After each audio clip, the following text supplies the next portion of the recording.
Chapter 1. Eric's Point of View. "You stole my sandwich!" the boy screams. And suddenly every single person in Halcyon Park is staring at me. I lower my hands slowly. I look at the boy. He is 5 years old at most, black hair shooting in every direction. Cheeks flushed the deep pink of someone who has been running hard and is now deeply, personally offended.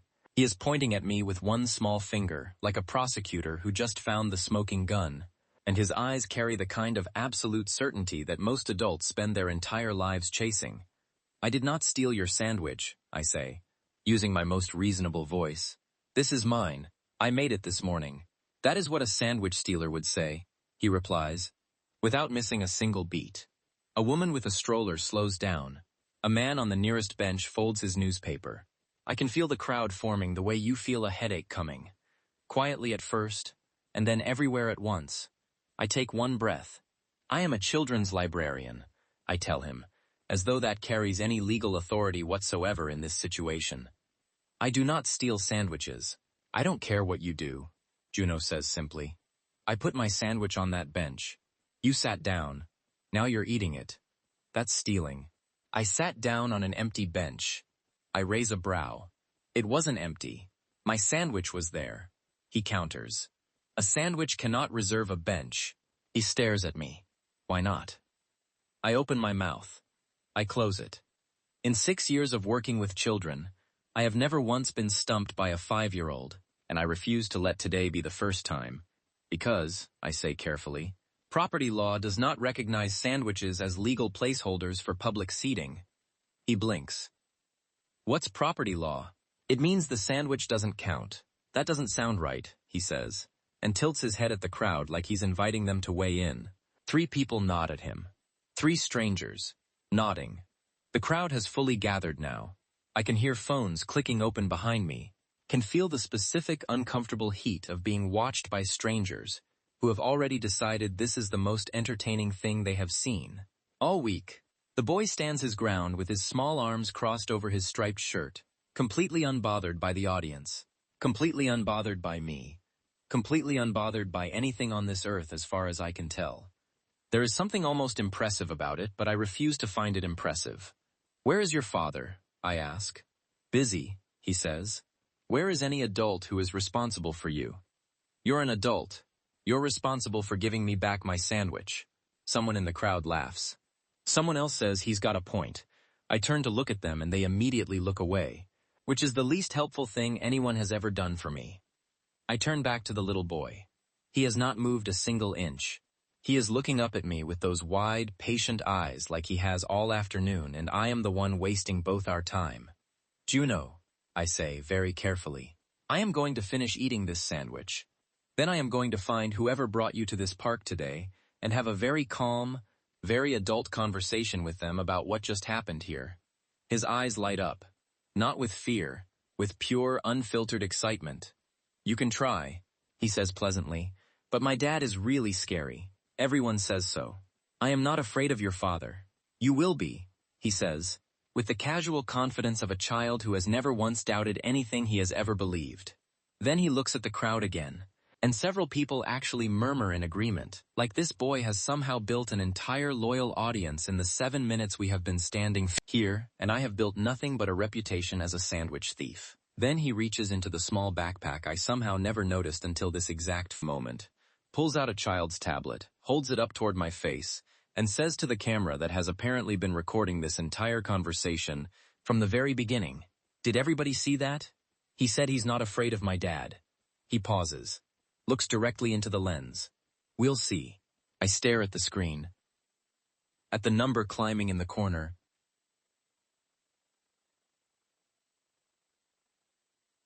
at the comments flooding in faster than I can read them. Strangers from every direction typing in real time, watching a grown man lose a public argument to a kindergartner over a sandwich on a perfectly ordinary Tuesday afternoon. I open my mouth to say something, anything. He closes the camera app, drops the tablet back into his bag, zips it with one clean motion, and walks away from me with the unbothered stride of someone who has already won and simply has better things to do. I sit there. The crowd slowly disperses, buzzing with conversation. Several people still laughing. One man shaking his head at me with what I can only describe as deep personal disappointment. I look down at the sandwich still in my hand. I am no longer hungry. That night I cannot sleep. I tell myself it is the heat. I tell myself the whole thing lasted less than 10 minutes, and nobody actually watches those videos all the way through. I reach for my phone at 2 in the morning just to check. The video has 4 million views, and the comment sitting at the very top, buried under 200,000 likes, stops my heart completely cold. Wait, isn't that Tegan Varel's son? The comment read. The same Tegan? I say to myself, feeling my chest tighten as I mutter, it better not be. Chapter 2. Eric's Point of View.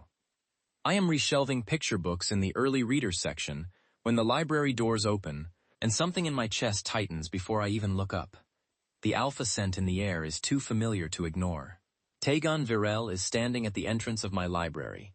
11 years since I last saw him, and he walks through my door like it is nothing, like time is something that happened to everyone else. Like the last memory I have of him is not the one I have spent the better part of a decade trying to bury under work and routine and carefully maintained indifference. He is holding the little boy from yesterday, while he is looking directly at me with those amber eyes, like he already knew exactly where I would be, standing. I set the book in my hand down before I do something regrettable with it. Juno spots me first. His whole face catches fire. Dad? That's him. That's the sandwich man. Every head in the library turns. I smile at the room the way I have smiled through 6 years of difficult mornings and impossible situations, and every flavor of chaos this job has handed me. Then I look back at Tegan, and the smile does not reach anything above my mouth. He crosses the room toward me. Each step is unhurried, composed, the walk of a man who has never once in his life felt the need to rush toward anything. He stops 2 feet away and looks at me the way you look at something you have been thinking about for a long time. Eric's, he says. Tegan, I say back, and I watch his expression for a reaction and get absolutely nothing, which is exactly what I expected and somehow still manages to irritate me. I came to apologize, he says, for the video, for what Juno did. I didn't do anything wrong, Juno says immediately from beside him. Juno, we talked about this. I'm just saying what's true. I look down at the boy, and something in my chest does something I refuse to examine. The children's section is in the back left corner, I tell him. New arrivals on the blue cart. Juno releases his father's hand and disappears between the shelves, before anyone can say another word, which leaves me alone with Tegan. You didn't have to come in person, I say. I know, he says. I came anyway. How generous. The words come out flatter than I intend, which is to say they come out exactly as flat as I intend, and Tegan hears it. And something behind his eyes shifts just slightly, not quite a flinch, not quite nothing either. I'm not here to make things difficult, he says. Then you picked the wrong library. He is quiet for a moment. You're still angry. I was never angry, I say. Angry implies I spent energy on it. I didn't. No? His voice stays even. Perfectly. Infuriatingly even. Because you've looked at me exactly twice since I walked in. And both times, felt like I was being assessed for damage. Professional habit, I say. I work with difficult patrons. Is that what I am to you? A difficult patron? You're someone who walked into my library unannounced, I say. So yes, right now that is exactly what you are. He opens his mouth, closes it. Then, carefully, Eric's. Your son is unsupervised near a cart of brand new hardcovers, I say. You might want to keep an eye on him. He holds my gaze for 3 seconds longer than comfortable. Then he walks toward the children's section and I turn back to my shelf. That is when the memories come, like I'm living in that horrific moment 11 years ago. I am 17, standing in the middle of Harlow High's corridor on a Wednesday morning in March, and Tegan's parents are already there when I arrive. I have never met them in person, but I know exactly who they are. Everyone does. The Virels do not need introductions. His mother is dressed like she is attending a board meeting. His father stands beside her with his hands in his pockets and the expression of a man who has never once in his life been told no. The corridor is packed. Morning rush. Lockers slamming, voices overlapping. The ordinary noise of 300 students starting their day. And then, one by one, people notice. The noise drops. The crowd parts. And suddenly every single person in that hallway is watching me walk toward two people who have come here specifically for me. His mother speaks first. You've been spending time with our son. We go to the same school, I say. Don't be clever, she says. It doesn't suit someone in your position. She looks me over slowly. The way you look at something that wandered into the wrong room and hasn't realized it yet. Your family runs a small shipping operation. Struggling, from what I understand. I say nothing. We know exactly what you've been doing, she continues, her voice carrying effortlessly across the silent corridor. Attaching yourself to Taegan. Inserting yourself into spaces you were never meant to occupy. Using our son to pull yourself up because your own foundation isn't strong enough to stand on. She tilts her head.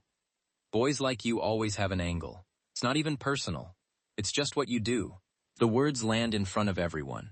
Teachers, classmates, people I have known since freshman year, people I have competed against and studied beside and eaten lunch with for 3 years, all of them standing completely still, watching me absorb this in the middle of the hallway like a spectacle put on for their entertainment. Boys like me, I repeat. Don't take it personally, his father says, speaking for the first time, his voice flat and bored, like this entire conversation is already beneath his attention. Taegan has a future, a real one. That future requires a certain standard of association. You don't meet it. That is not an insult. It is simply the truth. And I think somewhere underneath all of that pride, you already know it. I look at both of them. I keep my voice very steady, very quiet. Your son is 18 years old. He makes his own choices. His mother smiles at me. That is the part I have never been able to forget. Not the words, not the audience, not the humiliation of standing there in front of my entire school. The smile, patient and immovable, like she had already seen every possible version of this conversation and knew exactly how each one ended. He does, she agrees, and we trust he will make the right ones. Now that he understands the situation more clearly. I called Taegan that night. It rang. I called again. It rang. I sent 3 messages that showed as delivered and were never opened. I sat on the edge of my bed and stared at my phone until midnight and told myself there was an explanation. That he did not know. That his parents had not told him that they would appear in school. I convinced myself that my boyfriend was the same boy who found me in an empty corridor after a competition and told me quietly, like it cost him something, that he had liked me for a long time. That boy would not simply disappear without a word. 4 days later, a classmate told me he was already in London, private school, everything arranged, already gone. I went home that evening and found my mother sitting at the kitchen table, with her hands folded in her lap, and her eyes red and swollen.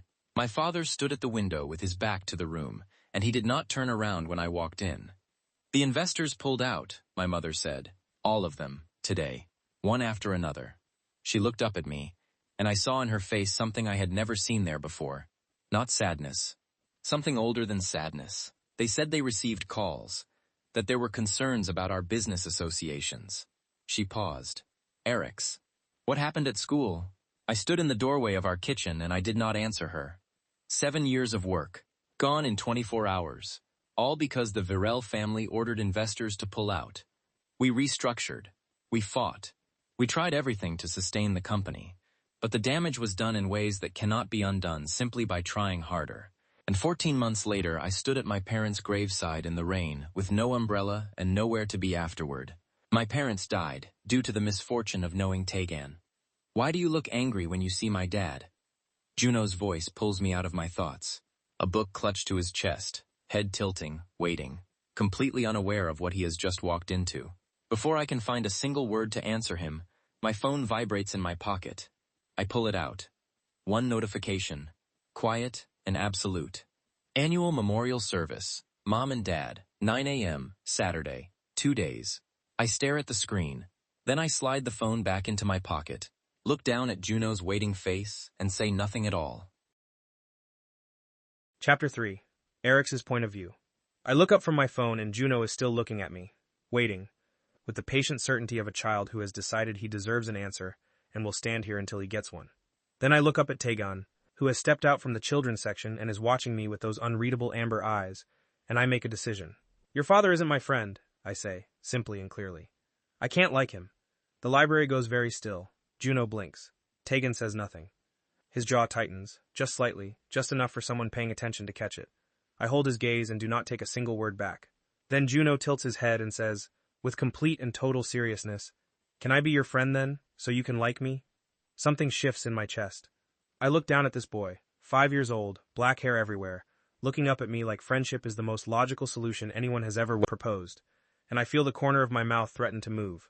I shut it down immediately. "You accused me of stealing your sandwich in a public park." I say, in front of witnesses. "Why would I be your friend?" Juno's face falls. The confidence drains out of it slowly, replaced by something that looks painfully close to genuine remorse. He looks down at his shoes, then back up at me. "I found my sandwich," he says quietly. "It was in my bag the whole time. I'm sorry." I look at him for a long moment. "It's okay," I say, and I mean it, because I cannot do anything else when a child looks at me like that. "Don't worry about it." Juno's entire face rebuilds itself from the ground up. The smile comes back, bigger than before, and he turns to his father with the triumphant energy of someone who has just successfully negotiated a peace treaty. Tegan is not smiling. He is looking at me with an expression I cannot name and do not want to spend time trying to. "Tomorrow is Juno's birthday," he says. "You're invited." The words land simply. No build-up, no decoration. Just a fact placed in front of me like a door I did not ask to have opened. "I have plans," I say. "Please," Juno says.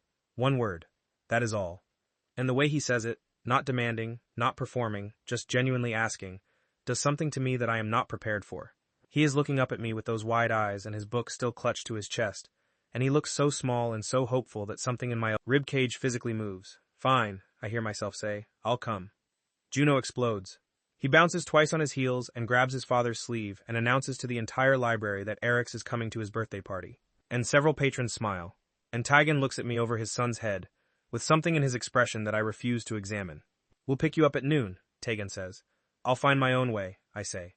He nods once. Then he takes Juno's hand and they walk out of my library, and I stand between the shelves and watch them go, and wait until the doors close completely behind them. Then I unclench my fist. I had not realized I was clenching it. I turn back to the shelf and the hatred settles back into my chest like it never left. Slow and familiar, and deeply, permanently mine. I think about tomorrow. I think about a party full of people who know the Varel name, who move in those circles, who would look at me the way his mother looked at me in that corridor 11 years ago. I think about whether his parents will be there, standing in some expensive room, smiling their patient smiles, completely untouched by everything they destroyed. I am not going. I decided that before I even tried to convince myself. The next morning I am still in my apartment at 11:50 when someone knocks on my door. I already know before I open it. Tegan is standing in my doorway in a dark jacket, hands in his pockets, looking at me with the expression of a man who drove across the city and is not entirely surprised by what he found. "You weren't going to come," he says. "I'm not going," I say. "You told Juno you would." I changed my mind. "Eric's. I don't owe your son anything, Tegan." The words come out harder than I intend, and I do not soften them. I met him 4 days ago. I am not obligated to attend his birthday party because he smiled at me in a library. Something moves across Tegan's face. "He talked about you all night." "That's not my problem. He's 5 years old. And I'm 28, I say. Old enough to decide who I spend my time with. Also, I don't want to see your parents." Tegan is quiet for a moment. When he speaks again, his voice is lower, more careful. "My parents won't be there. If that's what you're worried about." I laugh. It comes out short and sharp and completely without humor. "You think that's the only problem? You think I'm standing here in my own doorway worried about your parents showing up to a 5-year-old's birthday party?" "I cut them off," he says. 3 years ago. They are not in my life and they are not in Juno's life. I need you to know that. I don't need to know anything about your life. I say. "We are not friends. We are not anything. You came to my library, you apologized. I accepted. That is the entire extent of what exists between us. Now I am asking you to leave." He does not move. He stands in my doorway and he does not move, and something about that, the stillness of it, the refusal of it, makes my blood pressure climb in a way I have not felt in years. "Tegan," I say very quietly. "Leave." "We haven't seen each other since high school," he says. 11 years. And this is how we reconnect? You shutting a door in my face? The word reconnect detonates something in me. Reconnect, I repeat. "Eric's, you want to talk about reconnecting." My voice is no longer quiet. It is no longer anything close to controlled. You disappeared. You left without a single word. No call, no message, no explanation. You were just gone. I step forward and I look him directly in the eye, and everything I have kept behind carefully maintained indifference for 11 years comes out at once. If you had not dumped me the way you did, maybe my life wouldn't be this tragic. Maybe I wouldn't be standing here treating you like an unwelcome guest in my own home. Did you ever think about that? Did it ever once occur to you what you left behind when you got on that plane? Tegan's face has gone completely still. What are you talking about? Your parents came to my school, I say. They stood in that corridor in front of everyone I knew, and they took me apart piece by piece. And you were nowhere. And then you left. And then I went home, and my family's business was gone. Every investor, every contract, every single thing my parents spent 7 years building, gone. Because your family made one phone call. My voice breaks on the last word, and I hate it. I hate that it breaks. I hate that he is standing here watching it happen. They did that. Your family did that to mine. Tegan opens his mouth. Nothing comes out. You killed my parents, I say, and my voice is very quiet now. Quieter than anything. Quieter than the silence between us. Your entire family did that to me. And you want to talk about reconnecting. Chapter 4. Tegan's point of view. You don't know what you're talking about, I say, unable to digest his words. Eric's laughs. It is not a warm sound. A laugh that has no humor in it anywhere. The kind that comes from a place so far past amusement that it has looped back around into something else. He steps back from the doorway and looks at me with those silver-gray eyes that have not softened once since the moment I walked into his library, and then he does something I do not expect. He grabs my arm and pulls me inside. I do not resist. I am too stunned to resist. He drags me through the entryway of his apartment and down a short hallway and stops in front of a shelf mounted on the wall, and I look at what is on it and the ground shifts underneath me completely. 2 framed photographs. A man and a woman, both smiling, both caught in the kind of candid moment that only exists when someone is genuinely happy. Flowers arranged in front of the frames, a small candle, the kind of shelf you build when the people in those photographs are no longer here to sit across from you at dinner. Is this proof enough? Eric says. I stare at the photographs. I cannot speak. The next second his hand is flat against my chest, and he is pushing me back toward the door with a force that has nothing to do with his size and everything to do with something that has been building in him for 11 years. Don't you ever show yourself again, he says. Not at my library, not at my door, never again. The door closes. I stand on the other side of it in the hallway of his building, and I do not move for a very long time. My legs carry me to my car. I sit behind the wheel and I stare through the windshield at nothing, and the thing that is happening inside my chest is not something I have a clean word for. It is too big for a word. It takes up too much space. 11 years ago, I was 17 and sitting in my school's common room when my friend Marcus slid his phone across the table toward me without saying anything. I looked at the screen. I looked at the photographs on it, and something in me that had been warm and certain and completely without doubt went very, very cold. Eric's with someone else, laughing and kissing someone else. I did not go to school the next day, or the day after. I stayed in my room and I did not answer my phone because I knew with the complete and terrible certainty of someone who understood their own weaknesses, that if I heard his voice I would forgive him, that if I saw his face I would forgive him, that I loved him in the way that makes forgiveness not a choice but a reflex no matter what he did, and I could not afford that. I was not strong enough for it. So when my parents sat across from me 3 days later and told me there was a school in London, a good one, a fresh start, I said yes. I packed my things and I got on a plane and I told myself it was the right decision. That distance was the only cure for something like that. I told myself that for 11 years. But I only plunged into the deep harder. My parents' control worsened and I cut them off the minute I got my footing. I pull out of the parking space and I drive. And I do not decide where I am going until I am already most of the way there. And by the time the iron gates of my parents' estate appear through the windshield, I have made a decision I should have made a long time ago. They are surprised to see me. My mother's face opens into a smile at the door, and my father appears from his study, and they move toward me with the practiced warmth. Tegan, my mother says. We didn't know you were coming. Tell me what you did to Eric's, I say. The warmth evaporates. My father's expression closes. My mother tilts her head in that way she has, that patient measuring tilt, and says carefully, I don't know what you mean. Eric's Arden, I say. Tell me what you did to his family. Silence. I will go to every person whose number is in my phone, I say, and my voice is very quiet, which is how they know I mean it, because I have never been someone who raises his voice when he is serious, and I will have a conversation about this family that none of us will enjoy. Or you can tell me the truth right now. My father sits down, my mother looks at the floor, and then, piece by piece, it comes out. They had known about Eric's and me for weeks before they came to the school. They had made it their business to know. They forged photographs of Eric's with someone else, and they paid my friend to make sure I saw them. The cheating, the other person. All of it constructed and placed in front of me with the precision of people who understood exactly how to break something without leaving fingerprints. Did you know, I say, and my voice does not shake because I will not let it, that his parents are dead? My mother blinks. I'm sorry? Eric's parents. Did you know they died? That the collapse of everything they built, the thing you did with a few phone calls, killed them? My father shifts in his seat. My mother straightens her spine. Tegan, she says carefully, that family was never going to amount to anything. Answer the question. Their passing is unfortunate, my father says, but people in unstable businesses take on unstable risks. We didn't. They were people, I say. They were his parents. And they are dead because of what you did. My mother looks at me with those calm, patient eyes. Tegan's. That family had no real standing. No real contribution. Their situation was already fragile. I stand up. I cannot be in this room for one more second. I cannot look at these two people who raised me and find a single thing in their faces that resembles remorse, or responsibility, or the basic human recognition that what they destroyed belonged to someone. I look at them both, and I feel something settle in my chest that is not anger. It is colder than anger. It is the final closing of a door. I detest you both, I say. I want you to know that clearly. I drive back to Eric's building. I knock on his door until my knuckles hurt. No answer. I knock again. Nothing. I stand in the hallway for a long time, and then I go downstairs, and the woman in the apartment next to the entrance is watering a plant by her door, and she looks at me and says, "If you're looking for the young man on the 3rd floor, he left about an hour ago. Said he was going back to his hometown. Something about a memorial tomorrow." I am back in my car before she finishes the sentence.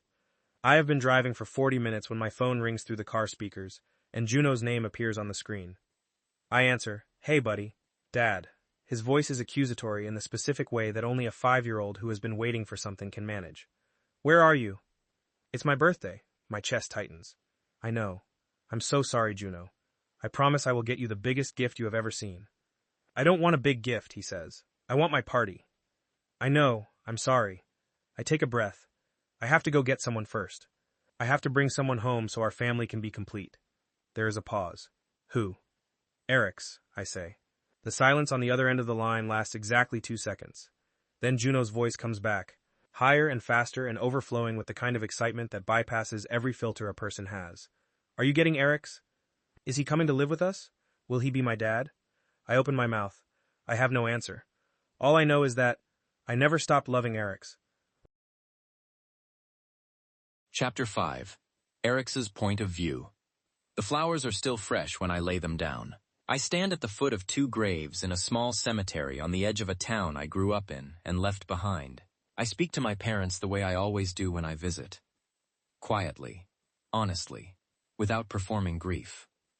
I tell them about the library, about Juno and the sandwich, about the video and the 4 million people who watched me lose an argument to a 5-year-old.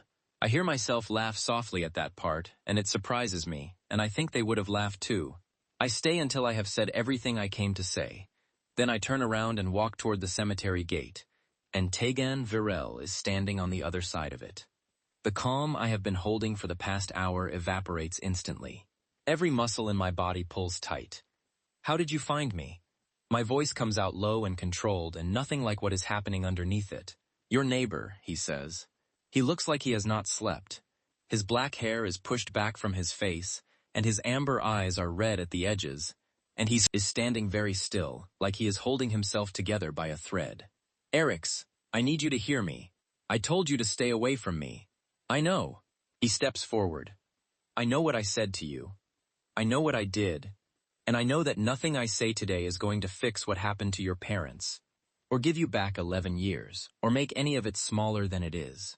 His voice breaks on the last word, just slightly, just enough. "But you deserve to know the truth. All of it." I say nothing.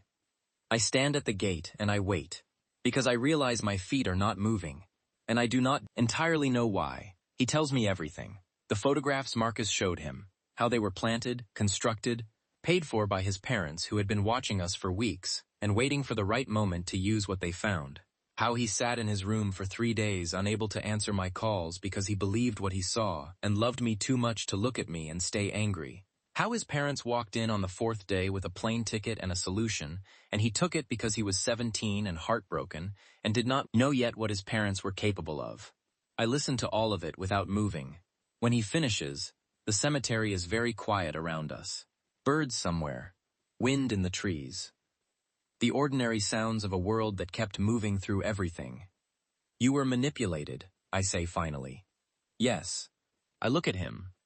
At the exhaustion in his face, the rawness of it, and I feel something shift in my chest that I am not ready for and do not want. It doesn't bring them back, I say. I know. Knowing the truth doesn't give me back what I lost. It doesn't undo what your family did to mine. My voice is steady. I am proud of how steady it is. You were a victim of your parents' manipulation. I understand that. But I was a victim of it too, Tegan. And my parents paid a price that you never did. He nods. He does not argue. He does not defend himself or explain further or ask me for anything. And somehow that, the simple, undefended acceptance of it, is harder to stand across from than anger would have been. I need you to leave, I say. Can't be more than what we are right now. That's all I have. He looks at me for a long moment. Then he nods again, once, and looks past me toward the two graves at the far end of the path, and something moves across his face that I look away from because I cannot afford to see it. Let me drive you back, he says quietly. It's late and there's nothing out here. I look around. The last bus back to the city left an hour ago. The road stretching away from the cemetery in both directions is dark and completely empty. The town I grew up in does not stay awake past 8. Fine, I say. Just drive. The ride back takes 2 hours. We do not speak, not once. The city comes toward us slowly through the windshield, lights appearing one by one on the horizon like something being assembled in real time, and I sit in the passenger seat of Tegan Varel's car, with my hands in my lap and my eyes on the road, and my chest full of something I have no clean name for. He pulls up outside my building. He gets out of the car before I can tell him not to, and walks me to the entrance and holds the door and says nothing. I walk through without looking at him. I take the elevator up alone.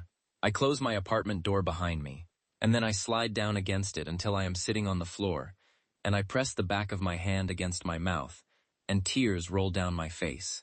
I became 17 years old again, standing at a graveside in the rain with nowhere to go afterward. I cry for my parents, for everything they built and lost and never got to rebuild, for the version of my life that existed before one family decided mine did not matter enough to leave alone. And then, quietly, in the space underneath all of that, I cry for something else.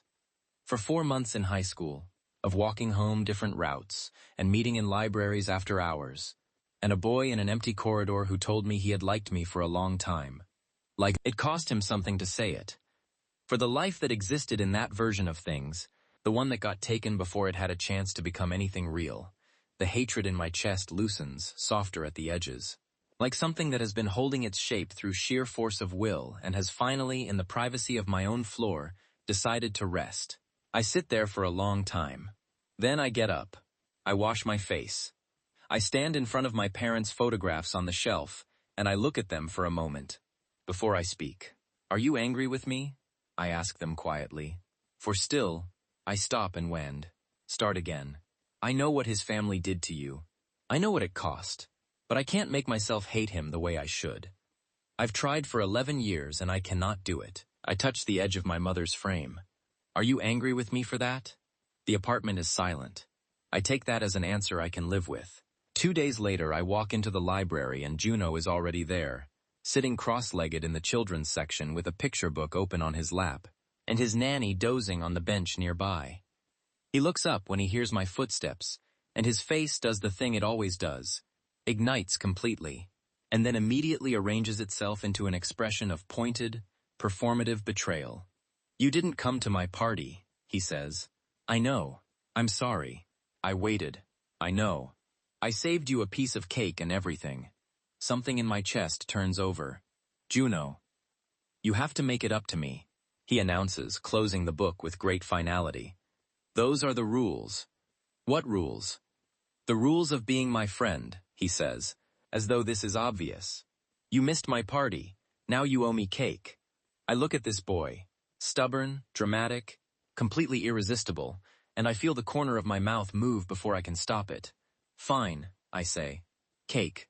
The bakery 2 blocks from the library has a window seat that catches the afternoon light, and Juno sits across from me with a slice of chocolate cake roughly the size of his head and talks without stopping for 45 minutes about everything.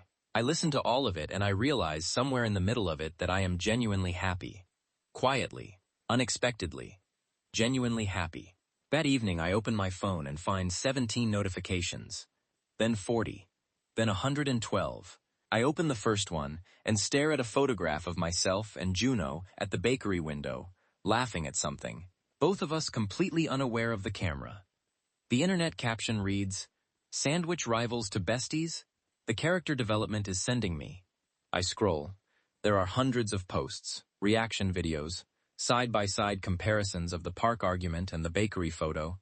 Someone has made a graphic that says sandwich enemies to found family pipeline and it has 40,000 likes. I set my phone down on the counter. Then it buzzes once. A single message. No greeting, no explanation. Come outside. The night air hits my face the moment I step outside and I stop. There are people gathered at the front of my building. They have their phones out, pointed at the entrance, waiting. I watch them from the corner of the building and I feel my stomach drop. My phone buzzes with another message. Go to the back entrance. I turn and walk around the building, and Tegan is already there, standing in the narrow service alley with his hands in his jacket pockets. Black hair pushed back. Amber eyes scanning the street behind me when I appear. Are you okay? He asks. How long have they been out there? I ask. About an hour. Things picked up fast after the bakery photos.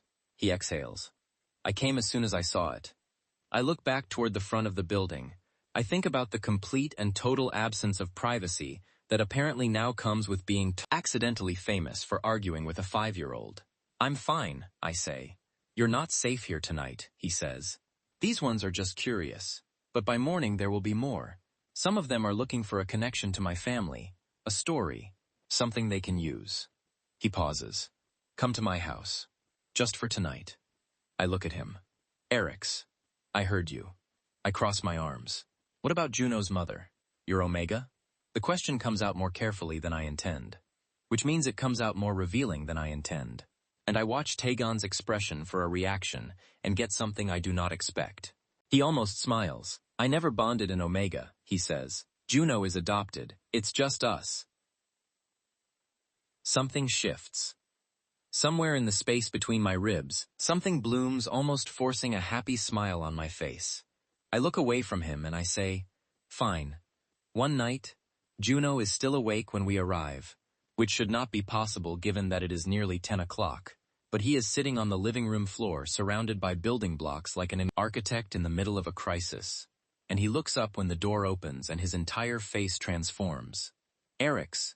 He abandons the blocks completely and launches himself across the room. I catch him without thinking. He wraps both arms around my neck, and I straighten up with him hanging off me like I have been doing this his entire life. And I feel something warm settle into my chest so naturally that it takes me a moment to notice it arrived. You came, Juno announces into my shoulder. I came, I confirm. We're going to build the biggest tower, he tells me, already pulling back to look at my face with the serious expression of someone laying out a strategic plan. Dad keeps knocking them over, but I think it's on purpose. I have never once knocked over a tower on purpose, Tegan says from behind me. He does it on purpose, Juno whispers loudly. I laugh. It comes out before I can catch it, real and unguarded, and I feel Tegan go still somewhere behind me and I do not turn around.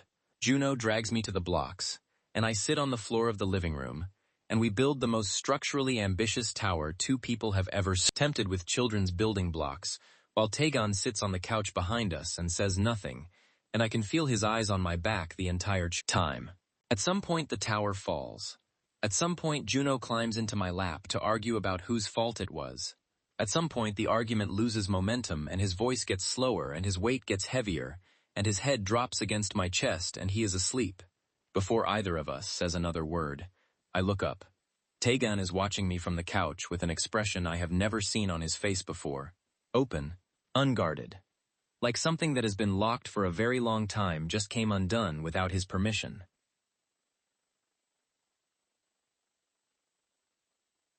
I look away. I do not remember falling asleep. I only know that when I wake up, I am on the living room floor with a blanket over me that was not there before. Juno curled against my side like a cat who has made a permanent decision, and pale morning light coming through the floor-to-ceiling windows. Then I hear Tegan's sharp intake of breath from somewhere above me. I open my eyes fully. He is sitting up, phone in hand, staring at the screen with an expression that I have not seen on him before. Tegan, I say. He turns the phone toward me. His parents' faces fill the screen. A video, professionally lit, uploaded from their official account. His mother sits perfectly composed and speaks directly into the camera in that voice I have not heard since I was 17 years old, standing in a school corridor. But the words are new. The words are something I was not prepared for. She talks about Eric's Arden. She says the name like a diagnosis. She describes a young man who attached himself to their son in high school, who cheated and lied, who was raised by opportunistic parents who pushed him toward the Virel family deliberately. She says I am back now, older and more calculated, using an innocent child to worm my way into their son's life. She says I bewitched Tegan, that I always had a hold on him, that the real victims in this story are the Virel family. I sit on the floor and I watch this woman dismantle my parents on a public platform to an audience of millions of people, and I cannot move. The comments are already there when I check. Thousands of them. Gold digger. Using the kid. Knew something was off. Poor Tegan. Public opinion has flipped completely. The people who were laughing at the sandwich video days ago are now constructing a version of me that I do not recognize, built from the materials his parents handed them, shaped into something designed to be hated. I set the phone down. I stand up carefully, moving Juno's weight without waking him. I walk to the window and I look out at the city waking up below, and I try to find the steady, composed, unflappable version of myself that has gotten me through every difficult thing for 11 years. Then Tegan says, very quietly, "Eric's." I turn. He is holding his phone out toward me again. A different video this time. Shaky, shot on someone's phone, uploaded in the last 20 minutes. A cemetery, my parents' cemetery. A crowd of people moving through it, pushing past the gate, heading toward two graves at the far end of the path. My parents' graves. I stop breathing. Chapter 7. Eric's Point of View. My legs stop working. My parents' graves. People walking over them. Strangers treating the one place I have left of them like it is something they are entitled to because a woman in a well-lit room pointed a camera at herself and said my name like a crime. I did this. The thought arrives quietly and settles with complete certainty. I smiled at a little boy in a library. I let myself laugh in a bakery window. I fell asleep on a living room floor and let something warm into my chest that I had no business letting in.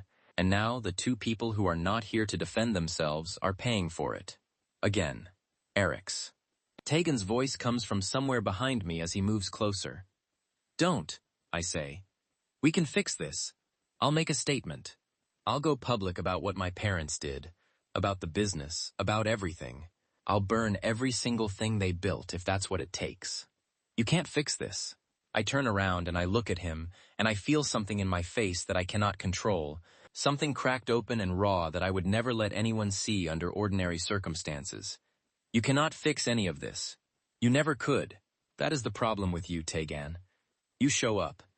You show up and you promise things, and then everything around me falls apart. My voice breaks and I hate it. I hate every second of it. You are bad luck.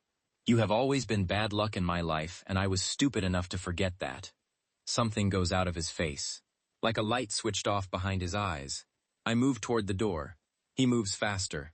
His hand closes around my arm, and I stop, but I do not turn around. Don't go, he says. His voice is different, stripped of everything careful and composed, down to something underneath that I have not heard since we were 17. Please, stay here. Let me handle this. Let me do something right for once, Eric's. Please, let go of my arm. I'm not letting you walk out of here alone right now. Let go, I say, of my arm. He does not let go. Instead, he does something that completely stops the air in my lungs. He sinks to his knees on the living room floor, both arms around my waist, forehead dropped against my back, and he says nothing. He just holds on, like a man who has run out of words and has nothing left but this. Something tears open in my chest. Get off me! I whisper. He holds tighter. Taegon.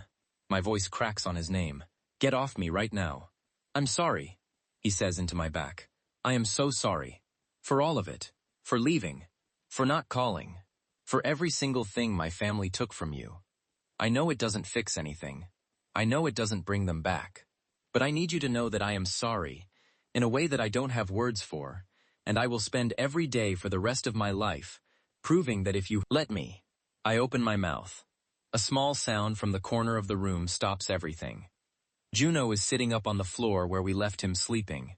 Blanket pooled around his waist, black hair flattened on one side, eyes moving between me and his father on the floor with an expression that no 5-year-old should have to wear. His chin is wobbling.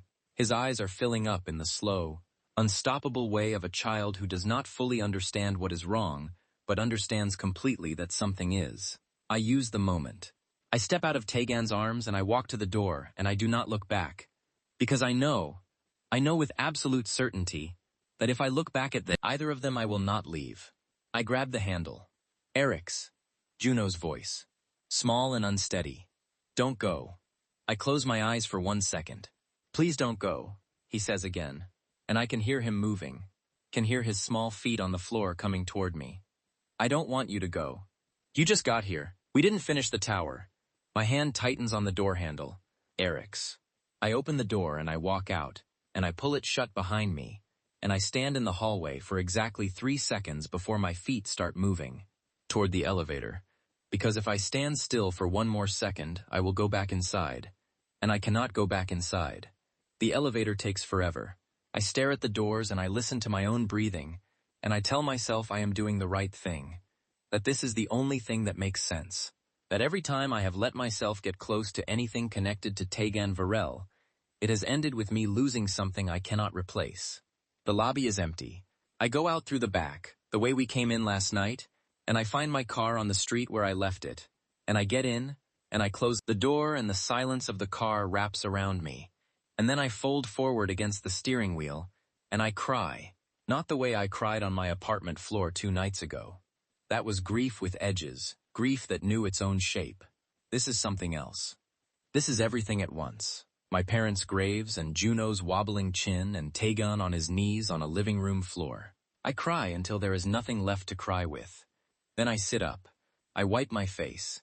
I look through the windshield at the empty street and I speak out loud to 2 people who are not here. Is this it? My voice comes out wrecked and quiet, imagining my parents' disappointed face. Is this you telling me to walk away? Is this your answer? The street is silent. I close my eyes and I wait for something. A sign, a feeling, anything. Nothing comes. Just the sound of my own breathing in a quiet car on an empty street, and the weight of a question I am terrified to answer. Chapter 8. Taegan's Point of View. I am still on the floor when the door clicks shut. Juno is standing in the middle of the room, tears running down his face, staring at the door like it owes him something. I look at my son, and something cold and absolute locks into place inside me. I get up. Nanny Reese, I call. She appears, takes 1 look at the room, and asks no questions. She takes Juno down the hallway quietly, and he goes without argument, which tells me everything about how broken he is right now. Juno never goes quietly. I pick up my phone and I call my parents. My mother answers on the 2nd ring. Taegan. 24 hours, I say. You will go public. You will clear Eric's Arden's name. Every lie, every accusation, every single thing you said about him and his family, you correct it. Publicly. Completely. Or what?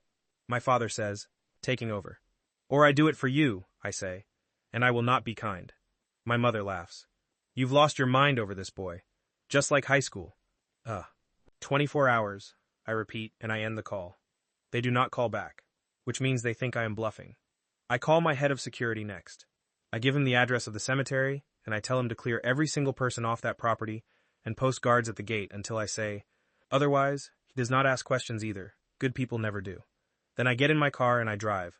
I sit at the foot of 2 graves in a quiet cemetery as the afternoon light fades around me, and I stay there long after the last of the security teams has finished clearing the grounds.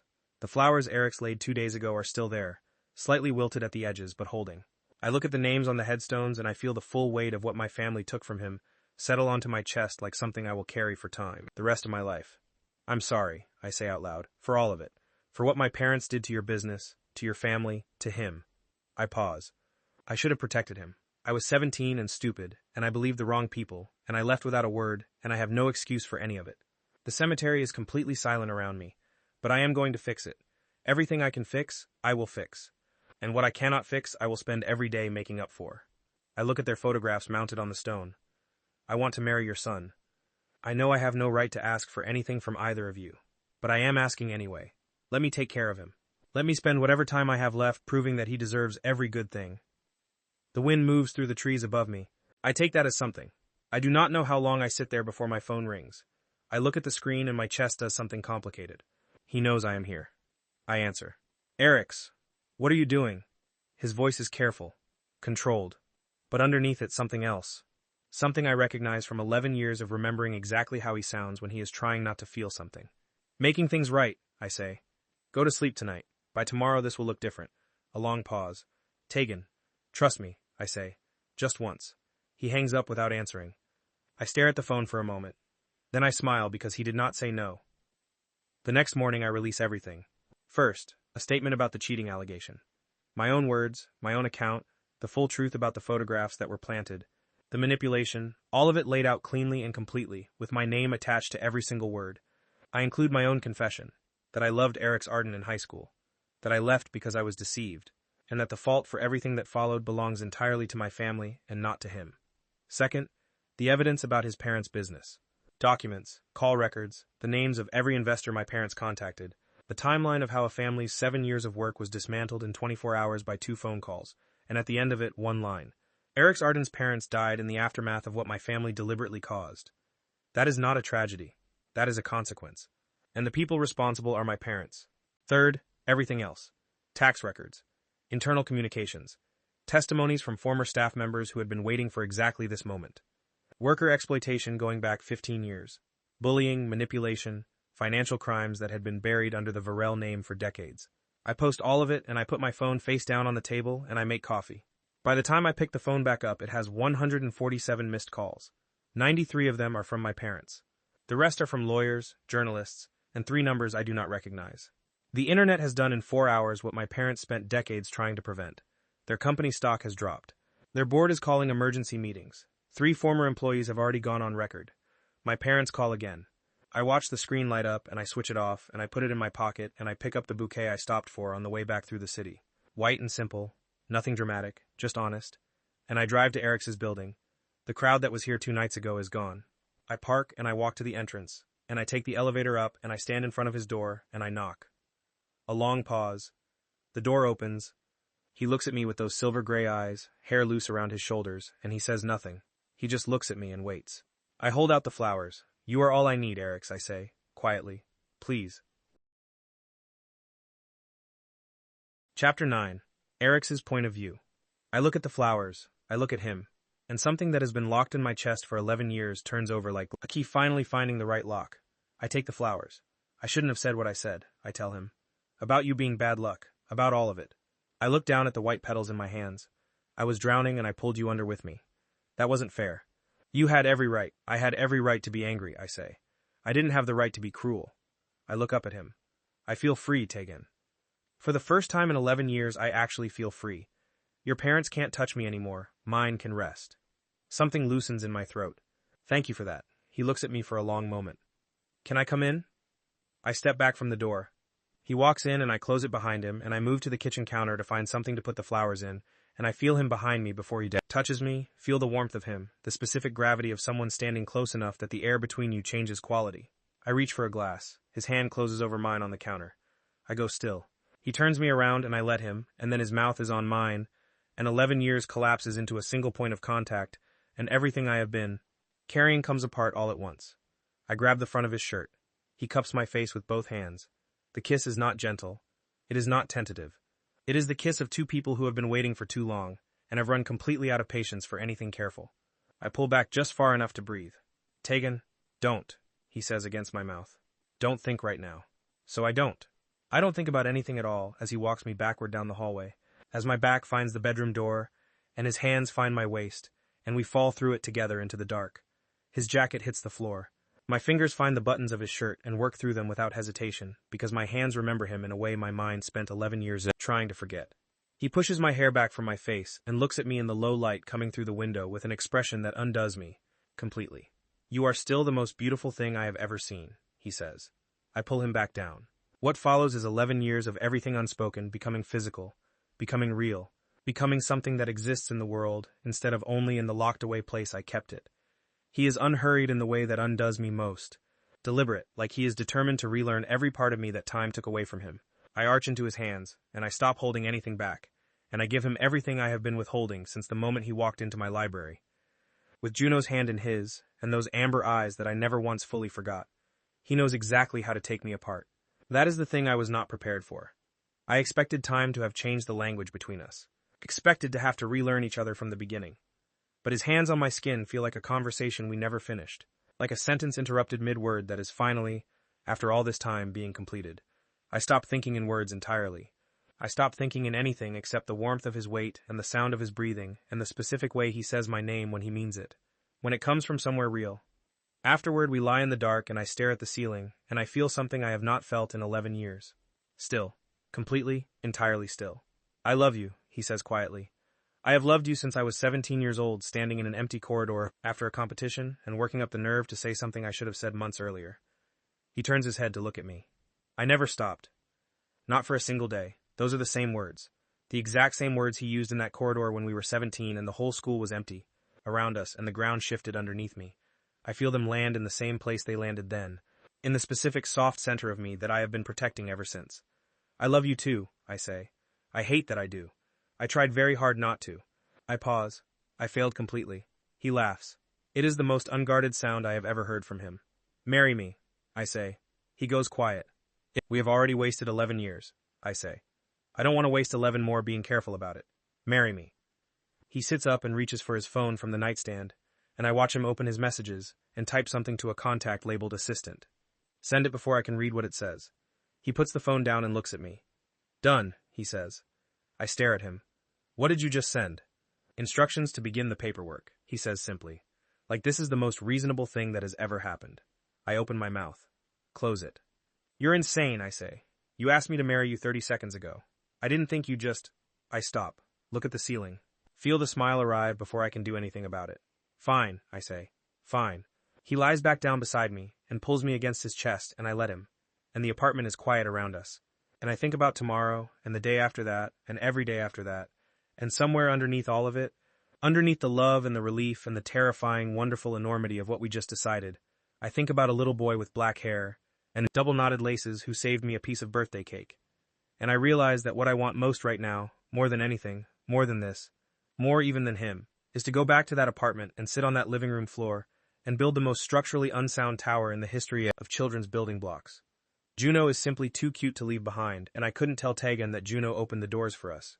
I want to spend my life building with Juno and never see him running after me in tears like he did yesterday. The end.